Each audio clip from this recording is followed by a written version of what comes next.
Hi, ഇന്നത്തെ വീഡിയോയിലേക്ക് എല്ലാവർക്കും സ്വാഗതം. ഇന്ന് നമ്മൾ ഉണ്ടാക്കാൻ പോകുന്നത് എഗ് ബുർജി.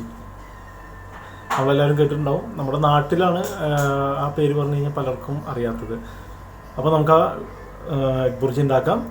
അതുപോലെ ഞാൻ എല്ലാ തവണയും പറയുന്ന പോലെ ചാനൽ സബ്സ്ക്രൈബ് ചെയ്യുക, ബെല്ലൈക്കൺ എനേബിൾ ചെയ്യുക.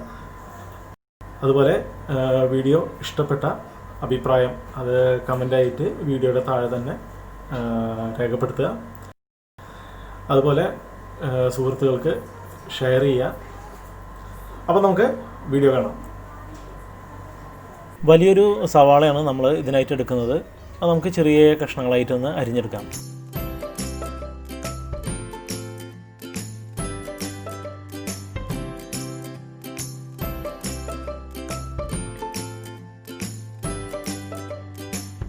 ഇനി നമുക്കൊരു മീഡിയം സൈസ് തക്കാളി എടുക്കാം. തക്കാളി അതേപോലെ ചെറിയ കഷ്ണങ്ങളായിട്ട് നമുക്കൊന്ന് അരിയാം.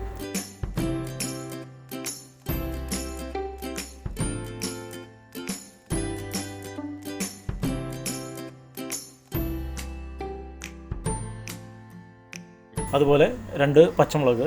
ഈ പച്ചമുളക് അത്യാവശ്യം നല്ല എരിവുള്ള മുളകാണ്. അതാണ് 2 എടുത്തിരിക്കുന്നത്. ഇനി നമുക്ക് ഒരു ചെറിയ കഷ്ണം ഇഞ്ചി അതുപോലെ ചെറിയ കഷ്ണങ്ങളായിട്ട് നമുക്കൊന്ന് അരിഞ്ഞെടുക്കാം.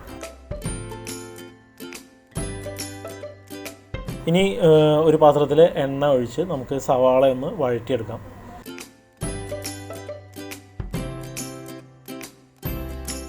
സവാള വഴറ്റി ഏകദേശം ഒരു ഗോൾഡൻ കളർ ആവുന്ന സമയത്ത് നമുക്ക് തക്കാളി, പച്ചമുളക്, അതുപോലെ നേരത്തെ അരിഞ്ഞ് വെച്ചിരിക്കുന്ന ഇഞ്ചി ഇതൊക്കെ ഒന്ന് ആഡ് ചെയ്തിട്ട് നല്ലതുപോലെ ഒന്ന് വഴറ്റിയെടുക്കാം.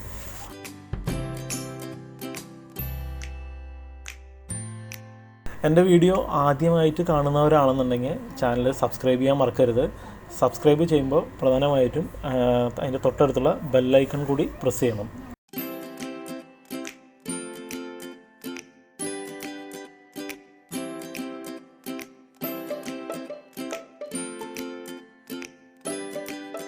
ഇനി നമുക്ക് പാകത്തിന് ഉപ്പ് ചേർക്കാം. ഇനി 1 ടീസ്പൂൺ കുരുമുളക് പൊടി, അതുപോലെ 1 ടീസ്പൂൺ മുളക് പൊടി, പിന്നെ അല്പം മഞ്ഞൾപ്പൊടി.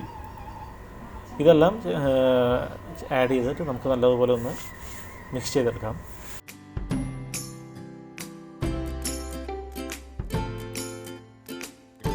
ഇനി നമ്മളിതിൽ ആഡ് ചെയ്യുന്നത് ടൊമാറ്റോ പേസ്റ്റാണ്.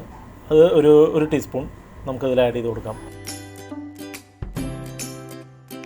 അതുപോലെ ആവശ്യത്തിന് കറിവേപ്പില നമുക്ക് ആഡ് ചെയ്ത് കൊടുക്കാം. ഇനിയാണ് നമ്മൾ ഇതിലെ പ്രധാന ഐറ്റം ആഡ് ചെയ്യുന്നത്. 2 മുട്ടയാണ് നമ്മൾ ഇതിനായിട്ട് എടുക്കുന്നത്. നമുക്ക് മുട്ട പൊട്ടിച്ച് ഒഴിച്ചതിന് ശേഷം നമുക്ക് നല്ലതുപോലെ ഒന്ന് മിക്സ് ചെയ്തെടുക്കാം.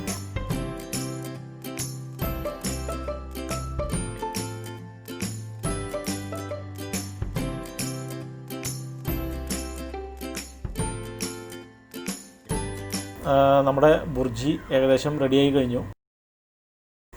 നമുക്കിതൊന്ന് സെർവ് ചെയ്യാം. ഇപ്പോൾ എല്ലാവരും ഇതൊന്ന് ട്രൈ ചെയ്ത് നോക്കുക. എന്തായാലും ഇഷ്ടമാവും. കാരണം നല്ല ടേസ്റ്റാണിത്.